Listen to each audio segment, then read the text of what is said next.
मित्रों, क्या आप जानते हैं कि इस संसार में सिर्फ वही होता है जो ईश्वर चाहता है। जो ईश्वर की मर्जी होती है वही होता है। मनुष्य के जीवन में जो भी घटनाएं घटती है, उसके जीवन में जो कुछ भी अच्छा और बुरा होता है, वह सब विधाता द्वारा पहले से ही लिखा हुआ होता है। भाग्य में जो लिखा है उसे कोई नहीं टाल सकता है। यदि विधाता ने आपके जीवन में सुख लिख दिया है तो आपको कोई दुख नहीं दे सकता, किंतु यदि उसने आपके जीवन में दुख लिखा है तो कोई आपका चाहे जितना भी करीबी हो, आपके दुख को बांट नहीं सकता है। दोस्तों, जिस तरह से अंतरात्मा के दर्द को कोई नहीं समझ सकता, उसी प्रकार आपके उस दर्द को कोई नहीं बांट सकता जो विधाता ने लिखा है। फिर चाहे राजा हो, महाराज हो या कितना भी बड़ा ताकतवर हो, वह अपने बेटे के हाथों में खींची हुई रेखाओं को बदल नहीं सकता है। मित्रों, भाग्य ने तो हरिश्चंद्र को भी राजा से फकीर बना दिया था। उसी प्रकार सुदामा भगवान श्री कृष्ण के परम मित्र थे, लेकिन सुदामा के भाग्य में गरीबी लिखी थी, इसलिए सुदामा को भी एक एक दाने के लिए दर दर भटकना पड़ा था। माता सीता को भी वनवास में अनेक दुख भोगने पड़े। मित्रों, आज की कथा आप लोगों को रोने के लिए मजबूर कर देगी, जिसे सुनने के बाद आप लोगों की आंखों में आंसू आ जाएंगे और आप लोग सोचने पर मजबूर हो जाएंगे कि कितनी दर्द भरी कहानी है। नमस्कार मित्रों, आपका स्वागत है आज की इस ज्ञानवर्धक कहानी में। आप सभी लोगों से निवेदन है कि इस कहानी को सुनने से पहले कमेंट बॉक्स में जय श्री कृष्णा लिखकर, वीडियो को लाइक करके, चैनल को सब्सक्राइब कर बेल आइकन ऑल पर प्रेस कर लीजिए, जिससे आप सभी लोगों को प्राचीन कथाएं और कहानियां सबसे पहले प्राप्त हो सके। मित्रों, प्राचीन समय की बात है। एक नगर में एक बड़े ही विद्वान और शास्त्रों के झांता ब्राह्मण जी रहते थे। उस ब्राह्मण की अनोखी ज्योतिषी बहुत दूर दूर तक मशहूर थी। दूर दूर से लोग अपना भविष्य दिखाने के लिए उनके पास आते थे। वह ब्राह्मण बड़े ही ज्ञानी और महान ज्योतिषाचार्य थे। वे दूर से ही लोगों के माथे की रेखाओं को पढ़कर उनका भाग्य बता देते थे कि तुम्हारे भाग्य में क्या लिखा है। वह ब्राह्मण ज्योतिषी जो थे, वे भूत, भविष्य और वर्तमान तीनों कालों का ज्ञान रखते थे। समय बीत रहा था। फिर एक दिन उस ज्योतिषी ब्राह्मण के घर में एक परम तेजस्वी और बहुत ही सुंदर लड़के का जन्म हुआ। ब्राह्मण और उसकी पत्नी उस बालक का बड़े ही लाड़ प्यार से पालन पोषण करने लगे। ज्योतिषी ब्राह्मण जी ने उसका नामकरण किया और उसका नाम रोशनलाल रख दिया। धीरे धीरे समय बीतता गया और वह बच्चा बड़ा होता गया। जब उसकी आयु 7 साल की हो गई तो एक दिन रोशनलाल ने देखा कि उसके पिताजी के सामने औरत और आदमी, बहुत से लोग बैठे हुए हैं और कुछ लोग पंक्ति बनाकर खड़े हुए हैं। उसके पिताजी बारी बारी से सभी का भाग्य देख रहे हैं। उसके पिताजी लोगों को भूत, भविष्य और वर्तमान के बारे में बड़े ही अच्छे ढंग से बता रहे हैं। जब रोशनलाल ने यह सब देखा तो उसके मन में अपना भी भाग्य दिखाने की जागरूकता पैदा हो गई और इसी उत्सुकता के कारण वह अपने पिताजी के पास जाता है और कहता है, हे पिताश्री, आप सभी लोगों का भाग्य देखते हैं और सबके भाग्य में क्या लिखा है यह भी उनको बताते हैं। आज आप मेरा भी भाग्य देखिए और मुझे भी बताइए कि मेरे भाग्य में क्या लिखा है।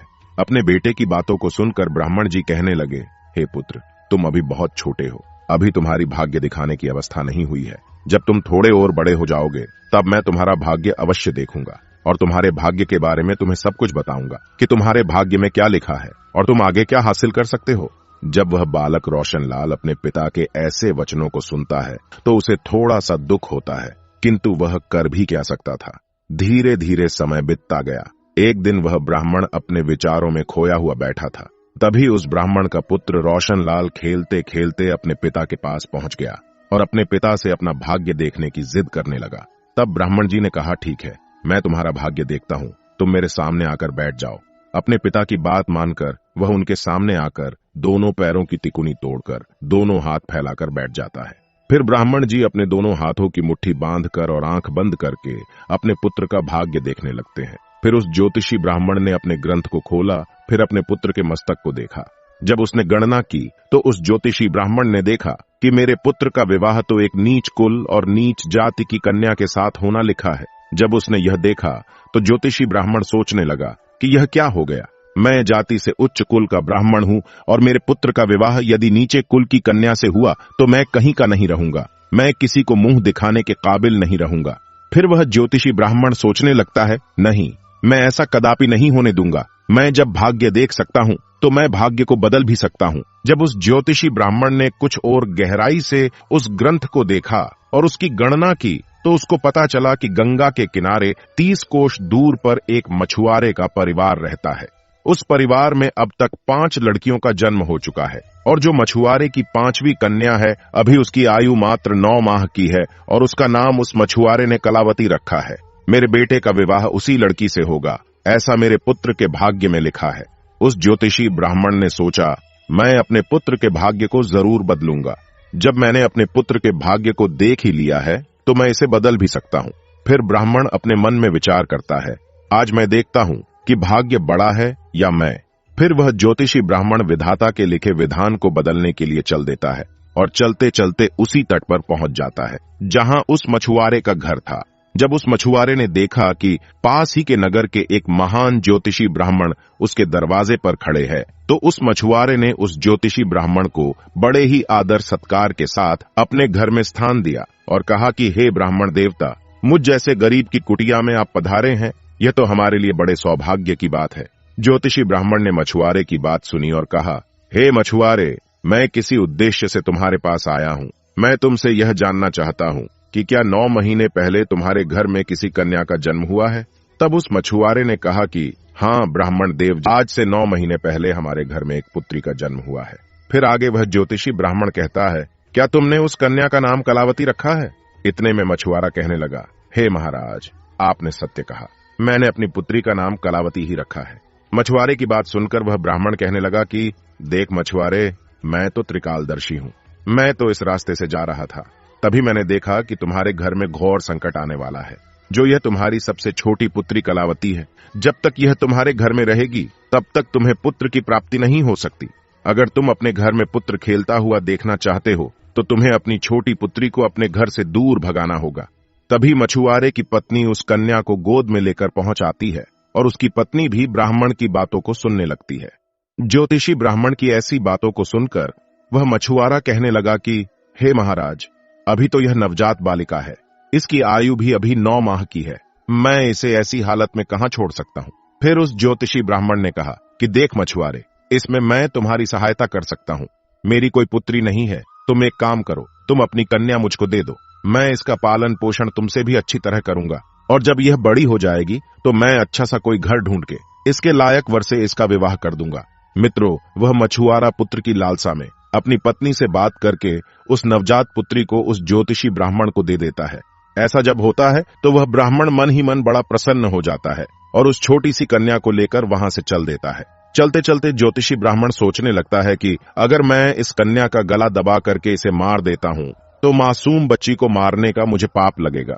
उस कन्या से छुटकारा पाने के लिए वह ज्योतिषी एक बुढ़िया के घर पहुंचता है और कहता है, हे माता, यदि आपके पास कोई छोटा सा बक्सा है तो मुझे दे दीजिए। फिर वह औरत उस ब्राह्मण को देखकर उसे एक छोटा सा बक्सा लाकर दे देती है।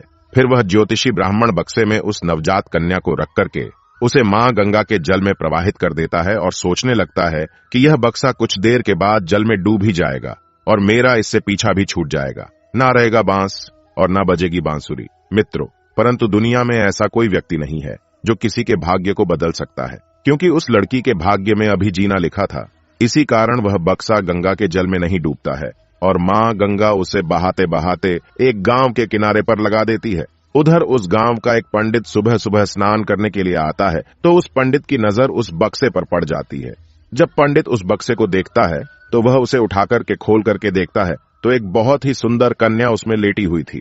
वह कन्या लेटे लेटे अपने पैरों के अंगूठे को पी रही थी, क्योंकि वह पंडित संतानहीन था और मां गंगा से रोज संतान प्राप्ति के लिए प्रार्थना करता था। इसलिए उस बच्ची को देखकर वह सोचने लगा कि मां गंगा ने आज उसकी पुकार सुन ली और इस कन्या को मेरी संतान बनने के लिए भेजा है। मां गंगा ने मेरी प्रार्थना को स्वीकार कर लिया है।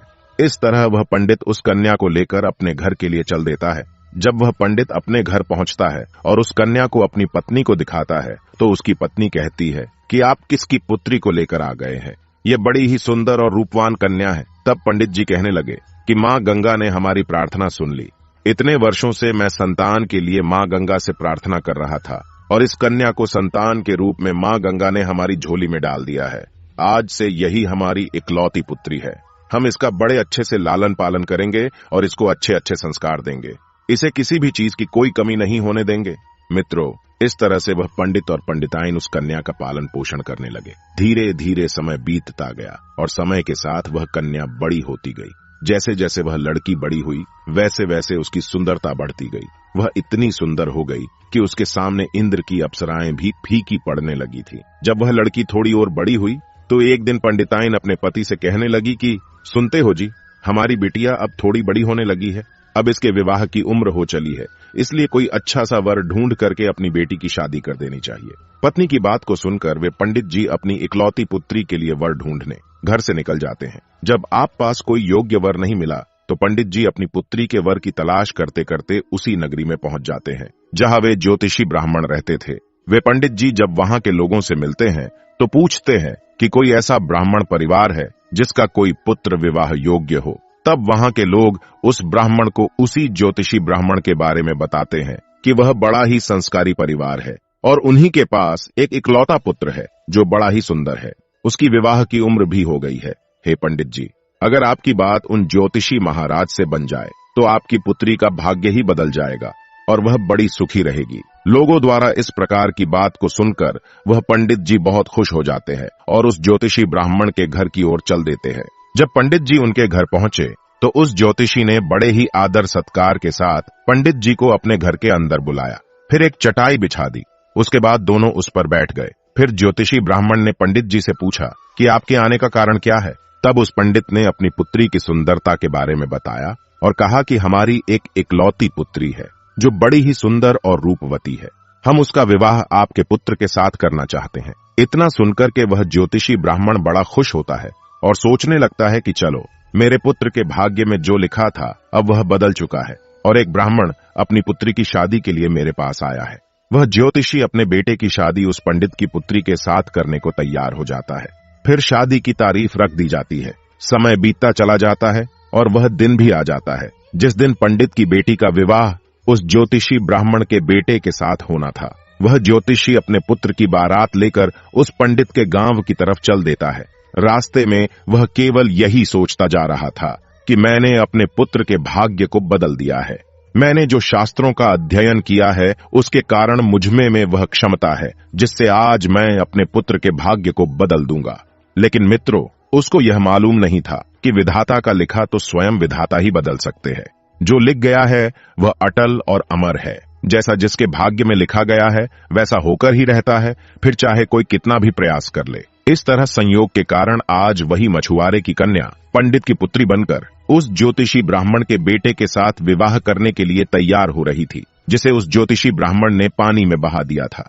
उस मछुआरे की कन्या का ज्योतिषी के बेटे के साथ विवाह हो जाता है और वह कन्या ज्योतिषी के घर आ जाती है।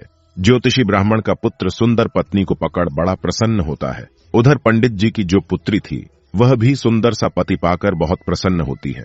इधर ज्योतिषी ब्राह्मण इस बात से प्रसन्न था कि मैंने अपने पुत्र के भाग्य को बदल दिया है। एक दिन की बात है, किसी कार्य से उस ज्योतिषी ब्राह्मण के पुत्र को कुछ दिनों के लिए बाहर जाना पड़ता है। उस दिन वे ज्योतिषी महाराज अपने ग्रंथ की गणनाओं में लगे हुए थे। तभी उनकी बहू ज्योतिषी के लिए चाय लेकर उनके पास आती है।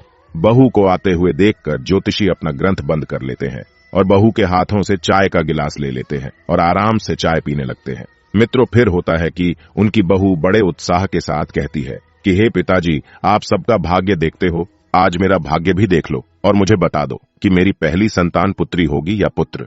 ज्योतिषी ने चाय खत्म की और अपनी बहू का भाग्य देखने लगे।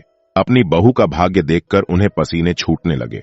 उसने देखा, यह तो वही मछुआरे की बेटी है जिसे मैंने मरने के लिए नदी में प्रवाहित कर दिया था। फिर यह मेरे घर में मेरी बहू बनकर कैसे आ गई? तब ज्योतिषी ने अपनी बहू से पूछा कि हे पुत्री, तुम अपने पिता की इकलौती पुत्री हो ना? तब वह कन्या कहने लगी, जी पिताजी, मेरे असली माता पिता तो बड़े ही निष्ठुर थे। उन्होंने मुझे 9 माह की अवस्था में गंगा के जल में प्रवाहित कर दिया था और जो मेरे माता पिता है उन्होंने मुझे एक नया जीवन दिया है।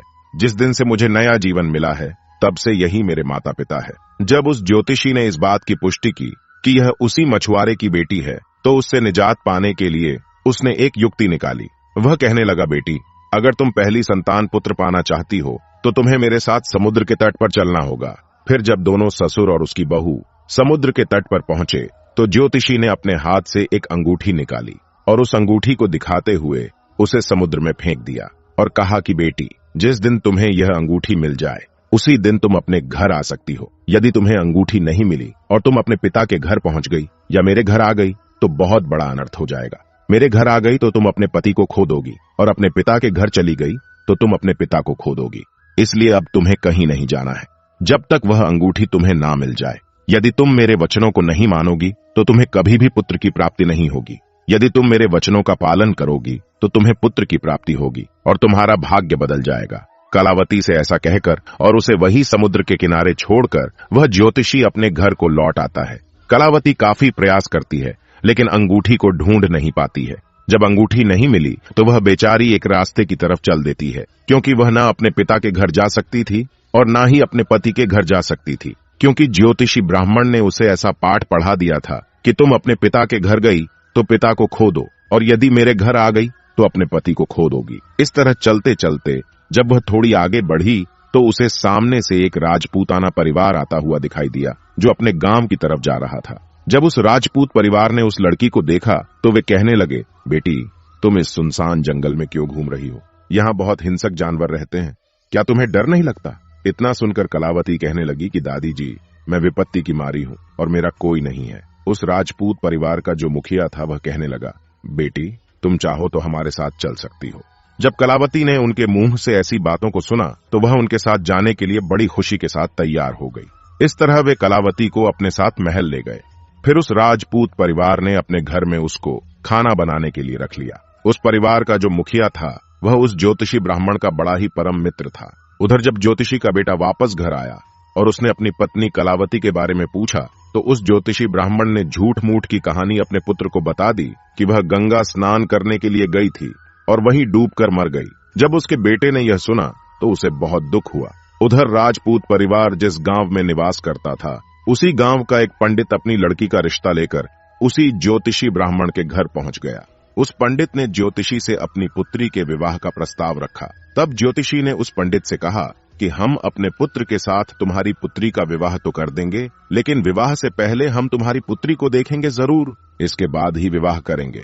उस ज्योतिषी ब्राह्मण को अभी भी डर था कि कहीं मछुआरे की वही कन्या फिर से विवाह न कर ले। पंडित इस शर्त के लिए तैयार हो गया। अब वह ज्योतिषी ब्राह्मण अपने पुत्र के लिए कन्या देखने उस पंडित के गांव की तरफ चल दिया। उधर जो अंगूठी उस ज्योतिषी ने समुद्र में फेंकी थी उसे एक मछली ने निगल लिया था। एक दिन किसी मछुआरे ने समुद्र में जाल डाला और वह मछली उस जाल में फंस गई जो अंगूठी निगल गई थी। मछुआरा उन मछलियों को बेचने के लिए वहीं पहुंच गया जहां वह राजपूत परिवार रहता था। परिवार के मुखिया को मछली खाना बहुत पसंद था, इसलिए उस राजपूत ने उस मछुआरे से कुछ मछलियों को खरीद लिया और उन मछलियों को ले जाकर कलावती को दे दिया और कहा, बेटी क्या तुम मेरे लिए इन मछलियों को पका दोगी? तब कलावती ने कहा कि पिताजी, मैं मछलियां खाती तो नहीं हूँ, लेकिन आपके लिए जरूर बना दूंगी। फिर जब कलावती रसोई में मछलियां काटने लगी तो उसे एक मछली के पेट में वह अंगूठी मिली जो ज्योतिषी ब्राह्मण ने समुद्र में फेंक दी थी। जब कलावती ने उस अंगूठी को देखा तो वह पहचान गई और उस अंगूठी को पाकर उसे बड़ी प्रसन्नता हुई। उधर वह ज्योतिषी ब्राह्मण अपने पुत्र को लेकर पंडित के गांव में पहुंचा तो अपने बेटे से कहा कि बेटा, इस गांव में हमारे एक परम मित्र रहते हैं, हम पहले उनके पास चलते हैं, इसके बाद हम उस घर में चलेंगे जहां तुम्हारी दूसरी शादी करवानी है। मित्रों, फिर वह ज्योतिषी ब्राह्मण अपने बेटे के साथ उस राजपूत परिवार के घर पहुंच जाता है। राजपूत ने जब अपने मित्र को आते हुए देखा तो वह बड़ा प्रसन्न हुआ और उनका स्वागत सत्कार किया। वह उन्हें अपने घर के अंदर ले गया। फिर उसने कलावती को आवाज दी कि बेटी, हमारे बड़े घनिष्ठ मित्र आए हैं, जरा उनके लिए भोजन पानी की कोई व्यवस्था करो। कलावती जब पानी लेकर आई तो उसने ज्योतिषी ब्राह्मण को देखा और ज्योतिषी ने अपनी बहू कलावती को देखा, और जब ज्योतिषी के बेटे ने कलावती को देखा तो वह अपने पिताजी से कहने लगा कि पिताजी, आपने मुझसे झूठ क्यों कहा कि कलावती मर गई है? मेरी पत्नी अभी जिंदा है और इस समय आपके सामने खड़ी हुई है। हे पिताजी, यह जानते हुए भी आप मुझे किसी दूसरी कन्या के साथ विवाह करने को कह रहे हैं। मित्रों, फिर ज्योतिषी ब्राह्मण कहने लगा, पुत्र, मैं भटक गया था, मैंने विधाता के लिखे भाग्य को बदलने के बड़े प्रयास किए और मैं बड़ा नीच कर्म कर बैठा। मैंने बड़ा प्रयास किया कि मैं उस भाग्य को बदल दूं। फिर उस ज्योतिषी ब्राह्मण ने पूरी कहानी सभी के सामने सुना दी और कहने लगा कि मुझे अपनी शास्त्र विद्या पर बहुत ही घमंड हो गया था, इसी कारण मैं विधाता के लिखे हुए भाग्य को मिटाने चला था। मैंने लाख कोशिश की, बड़ा प्रयत्न किया, लेकिन वही हुआ जो तुम्हारे भाग्य में लिखा था। जिसके भाग्य में जैसा लिखा है वैसा होकर ही रहता है। तो मित्रों, इस वीडियो को देखकर आपको यह पता चल ही गया होगा कि जिसके भाग्य में जो लिखा होता है उसे बदला नहीं जा सकता। जैसे मित्रों, उस ज्योतिषी ब्राह्मण ने लाख प्रयास किया लेकिन वह अपने पुत्र के भाग्य को नहीं बदल सका, क्योंकि जो विधाता जिसके भाग्य में जैसा लिखता है वैसा होके ही रहता है। लेकिन इसका मतलब यह नहीं है कि कर्महीन होकर भाग्य के भरोसे बैठ जाओ। कर्म करना व्यक्ति का धर्म है, इसलिए भाग्य के सहारे ना बैठकर व्यक्ति को हमेशा कर्म करते रहना चाहिए और हमेशा सद्मार्ग पर चलना चाहिए। मित्रों, अगर आप लोगों को यह कथा पसंद आई हो तो वीडियो को लाइक करके चैनल को सब्सक्राइब जरूर करें और साथ ही बेल आइकन को ऑल पर प्रेस कर लीजिए, जिससे आप लोगों को आध्यात्मिक जानकारी सबसे पहले मिल सके। और कमेंट बॉक्स में जय श्री कृष्णा और हर हर महादेव अवश्य लिख दीजिएगा। वीडियो पूरा देखने के लिए आप सभी का धन्यवाद।